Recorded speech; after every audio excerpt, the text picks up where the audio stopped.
Hello and welcome to News Central TV. I am Adebola Adeduba, and here are stories making the headlines beyond the continent. We begin in the U.S., where Donald Trump has lashed out over his trial that made him the first former U.S. president to become a convicted felon in a press conference at Trump Tower. According to Trump, Judge Joan McCann, who presided over his trial, is a devil claiming that McCann literally crucified witnesses. He said the judge allowed prosecutors to scrutinize everything that he was ever involved in. Now, I would have testified. I wanted to testify. The theory is you never testify, because as soon as you testify, anybody, if it were George Washington, don't testify, because they'll get you on something that you said slightly wrong, and then they sue you for perjury. But I didn't care about that. I wanted to. But the judge allowed them to go into everything that I was ever involved in, not this case. You saw what happened to some of the witnesses that were on our side. They were literally crucified by this man who looks like an angel, but he's really a devil. He looks so nice and soft. People say, oh, he seems like such a nice man. No, unless you saw him in action. And you saw that with a certain witness that went through hell. And they raised with small money donors, meaning like $21, $42, $53, $38, a record $39 million in about a 10-hour period. No, think of that. Earlier, former U.S. President Donald Trump says real verdicts will be the U.S. election in November after a New York jury convicted him on all charges in his hush money case. A New York jury had found Donald Trump guilty on all 34 felony counts of falsifying business records, the first time a former U.S. president has been convicted of a crime. The verdict was read in the Manhattan courtroom, where Trump had been on trial since April 15th. He had pleaded not guilty to the 34 counts of falsifying business records related to a hush money payment made by his former lawyer, Michael Cohen, to adult film star Stormy Daniels in the final weeks of the 2016 presidential election. This was a disgrace. This was a rigged trial by a conflicted judge who was corrupt. It's a rigged trial, a disgrace. They wouldn't give us a venue change. We were at 5% or 6% in this district, in this area. This was a rigged, disgraceful trial. The real verdict is going to be November 5th by the people. And they know what happened here, and everybody knows what happened here. You have a Soros-backed DA and the whole thing. We didn't do a thing wrong. I'm a very innocent man. Joining me on the news to talk about this is our international correspondent, Afia Hagan. Good evening, Afia. Talk to us about this development. What were the main points Trump made in this speech? Well, this speech that Trump made at Trump Towers, was 40 minutes long and seemed to be a stream of consciousness rather than a proper press conference. He didn't take any questions from the press at the end. And he started off by saying, if they can do this to me, they can do this to anyone. Then his speech became more of a campaign pitch. He started talking about America's immigration system and sick people trying to enter the United States. And of course, then he turned his attentions to President Joe Biden, who he said is destroying the country. He had the gag order that was in place against him, saying he had to pay hundreds of thousands of dollars in penalties and fines. You heard him there talking about the other witnesses in the case on his side who were literally crucified. Now, he had two witnesses. He had Robert Costello. He's probably talking about him because he was heavily criticized by the judge. And he kind of jumped back and forth between talking about the trial and general complaints about New York City and about the United States, saying that the trial was rigged, that he was treated unfairly. He talked about wanting a venue change, wanting a judge change, and saying that that was all denied. You heard him talking about wanting to testify. He also says that going through, if they went through the business records of anyone in New York, then prosecutors would find things that they would not like. And he said this whole thing is bigger than him. and it's bigger than the presidency. And after about 20 minutes of talking solely about the criminal case, he turned to the campaign trail more, and he talked about fundraising. And he said, talking about that $39 million that was raised in a record period. Now, this morning, the Trump campaign actually announced that they raised $34.8 million in the 6 hours after Trump was convicted. So like I said, it was less of a press conference, more of a stream of consciousness, and it was a Trump that seemed bitter but weary, less embattled, I think, than we've seen him over the past few weeks. In court, leaving court and coming into court in that trial. It's definitely a Trump that seems battle weary. Now, following him being convicted of these 34 count charges, I mean, what's next for Trump? Well, the big question is, if he gets convicted, he's being convicted. If he goes to jail, can he run in the election? And the thing is now, even though you're right in saying he has been convicted of those 34 counts, those 34 felony charges, he can still run for president. The only stipulations America has for somebody running for president is that they have to be over the age of 35, they have to have lived in the United States for at least 14 years, and they have to have been born in the United States as well. So nothing prevents him from running for president and from being elected, even if he's in jail at the time of the election. And that's despite the fact that people with a felony conviction, so someone like himself, a crime that's punishable by a year or more in prison, aren't allowed to vote in some states. So you could have a situation where you have someone who is the president who has been convicted, but if he was in a certain state in America, wouldn't even be able to vote in the election. But Afia, what's the probability or even likelihood of him being, of him going to prison? Well, his sentencing takes place on July the 11th.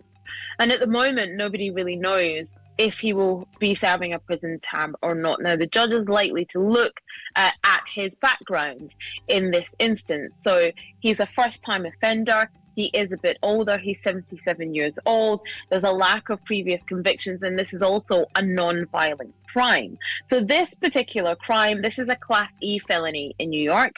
It's the lowest tier in the state and carries a maximum prison sentence of 4 years. But looking at him as a convicted criminal as he is now, like I said, first-time offender, he is a bit older, it's a non-violent crime. Even though there is a guilty verdict, he may not serve time in prison. If he does serve time in prison, it's likely to be cut short. Now, if he was spending time in prison, he can still run for president and he can still be elected president. If that were to happen and he was in prison, now that is a grey area that nobody knows what the outcome would have because it's never happened before. So we could have a situation where you have someone who has been elected president who could be in prison. Does he then run the country from a jail cell? Like I said, nobody knows because we're in completely unprecedented territory. But we have to wait till July the 11th for sentencing and see what happens from there. Well, thank you so much for your perspective on the news. Afia Hagan, our international correspondent. Thank you once again. Away from that, and now to the Middle Belt, the United Nations Security Council unanimously, at the request of Baghdad, decided on Friday that its political mission in Iraq would leave the country at the end of 2025 after more than 20 years. Earlier this month, in a letter to the Council, Iraqi Prime Minister Mohammed Shia al-Sudani called for the United Nations Assistance Mission for Iraq to be closed. Al-Sudani said the mission had overcome great and varied challenges and that the grounds for having a political mission in Iraq no longer exist. The United Nations Security Council resolution adopted on Friday extended the mission's mandate for a final 19-month period until 31st December 2025, after which the UN mission will cease all work and operations.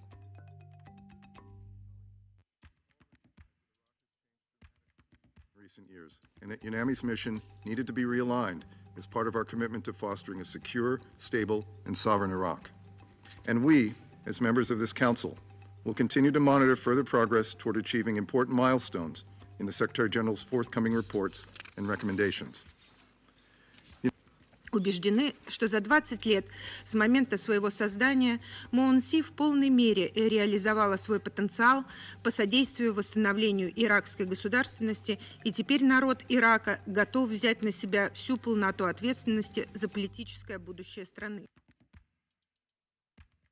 Iran's former deputy foreign minister and nuclear negotiator Zahid Jalili registered his candidacy on the first day of Iranian presidential election registration as the Interior Ministry in Tehran.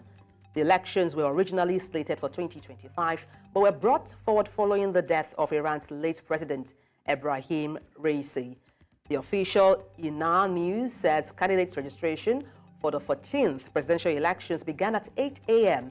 as the Interior Ministry and presidential hopefuls will have 5 days to register. The main candidates representing Iran's leading political camps are expected to submit their applications closer to the end of the registration process. Thank you for staying with us. In Europe, the United States President Joe Biden has eased the ban on Ukraine using U.S. weapons inside Russian territory to help the country defend its northeastern Kharkiv region from attack. Several U.S. officials speaking on condition of anonymity told newsmen that Kyiv would be allowed to use the weapons on the border of the Kharkiv region, which came under renewed Russian attack earlier this month. The U.S. decision, which has predictably angered Kremlin officials, marks a policy shift by Biden, who had refused to let Kyiv use U.S. weapons beyond Ukraine's borders, and comes as France and other European countries indicated Ukraine would be allowed to use their weapons on military targets inside Russia. Ukraine's President Volodymyr Zelensky has hailed the United States decision to allow Kyiv to use American-supplied weapons to strike in Russia with some restrictions. While speaking to reporters at Ukrainian Northern Europe Security Summit in Stockholm, Zelensky said the move is some step forward towards the defense of people in the border villages.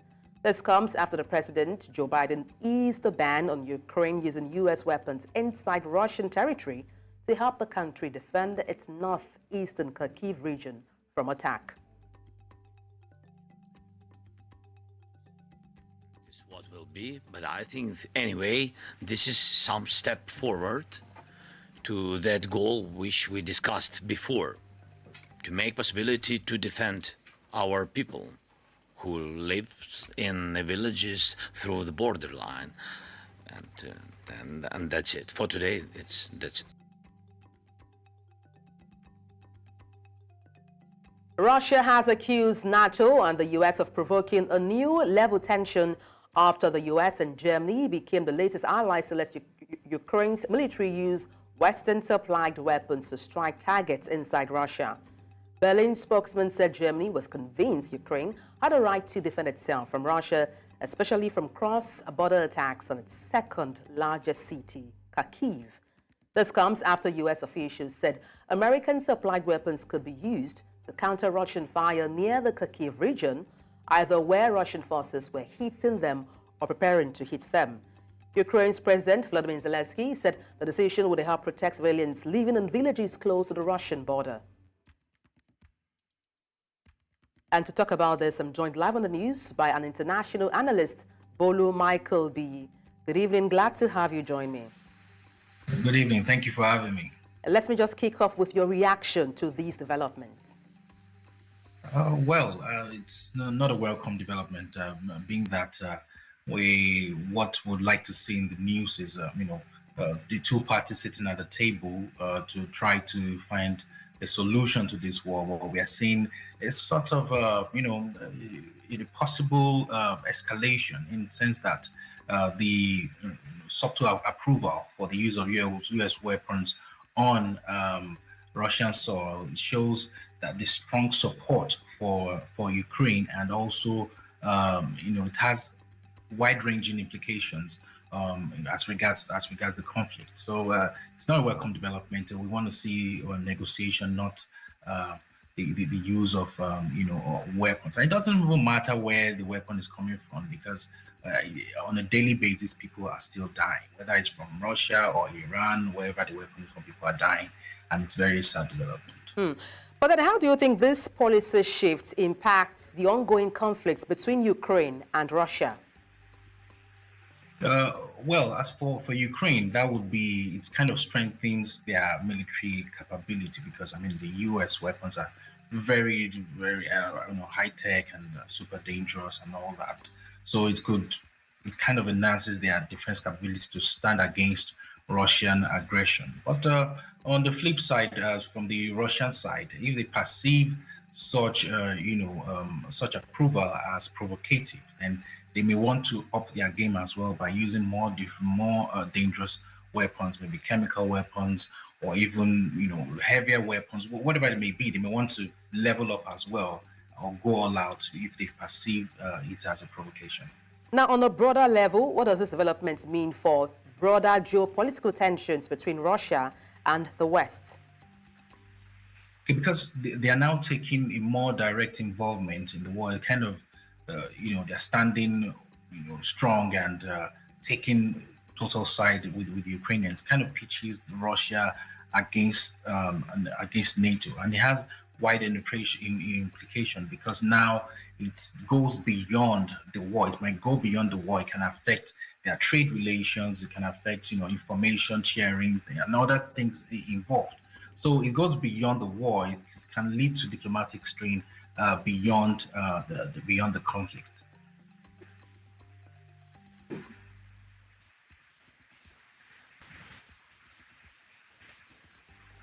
Let me ask you how you think these can escalate or even de-escalate in the coming weeks or months. Well, there are possible varying scenarios. So in a couple of weeks or months, we can expect 3 or more things. First would be, of course, an escalation, because now the Russians may now want to use heavier weapons. They might want to level up with the technology that Ukrainians will now be using. And the way the Russians are, they never stop at military. They might want to launch maybe cyber attacks as well against the Western interest. And another scenario could be where they kind of have like a stalemate, like an even scenario, because now it seems like the Russians are having an upper hand. So the use of more advanced weapons can make the Ukrainians to be at the same level in terms of their military operation. And there's surprisingly a positive side to this, being that this can trigger the rest of the world to put pressure on both parties to now sit at the table and enhance diplomatic efforts, because they'll be like, we don't like what's going on. You guys come to the table, start talking. We don't want to see you all using heavy weapons. So don't be surprised in a couple of weeks if you see 1 or 2 UN meetings that's going to take place. Well, time like this, say we tell, but thank you so much for your perspective on the news. Bolu Michael B., international analyst, thank you once again. My pleasure. Thank you for having me.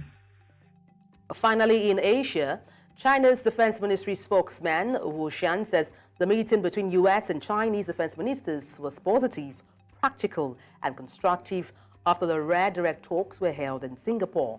U.S. Defense Secretary Lloyd Austin said on Friday the United States and China will resume military-to-military communications in the coming months as Beijing hailed the stabilizing security relations between the countries. U.S. President Joe Biden's administration and China have been stepping up communication to ease friction between the nuclear-armed rivals, with Secretary of State Antony Blinken visiting Beijing and Shanghai last month. The two sides agreed after a summit between Chinese leader Xi Jinping and Biden last November to restart high-level military talks. And that's all on Beyond the Continent. Do feel free to send your witness report to the WhatsApp number on the screen and follow us on social media. We are at News Central TV. You can watch us live on DSTV, channel 422, Star Times, channel 274, Avo TV, and YouTube. Many thanks for watching. I am Adebola Adeduba. It's bye for now.